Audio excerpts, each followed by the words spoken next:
যে আপনি এখন এমপি একজন বিএনপির একজন পোস্ট আছে পোস্টধারী, তাই বলে আপনি একজনের সাথে হুমকি ধামকি করবেন সেটা যেন আর না হয়।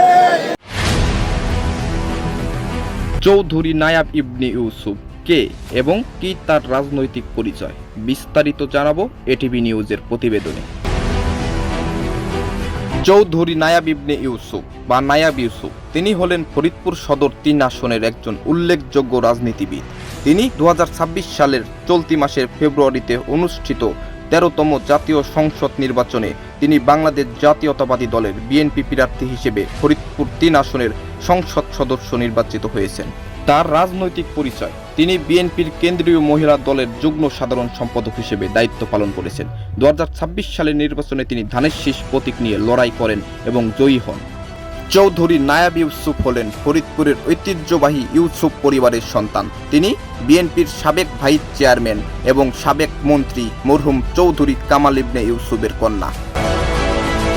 চৌধুরী কামাল ইবনে ইউসুফ তিনি ফরিদপুর সদর ৩ আসন থেকে ৫ বার জাতীয় সংসদ সদস্য নির্বাচিত হয়েছিলেন।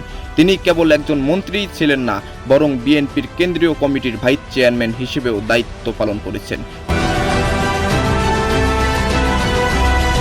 চৌধুরী কামাল ইবনে ইউসুফ তিনি মূলত বাংলাদেশ জাতীয়তাবাদী দল বিএনপি যখনই সরকার গঠন করেছে তখনই গুরুত্বপূর্ণ মন্ত্রণালয়ের দায়িত্বে ছিলেন এবং কি ১৯৯১ সাল থেকে ১৯৯৬ সাল পর্যন্ত তিনি খালেদা জিয়ার প্রথম মন্ত্রিসভায় তিনি স্বাস্থ্য ও পরিবার কল্যাণ মন্ত্রী হিসেবে দায়িত্ব পালন করেন।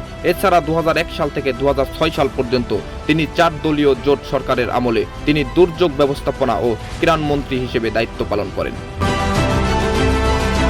এছাড়া ২০২০ সালের ৯ ডিসেম্বর তিনি করোনা ভাইরাসে আক্রান্ত হয়ে মৃত্যুবরণ করেন।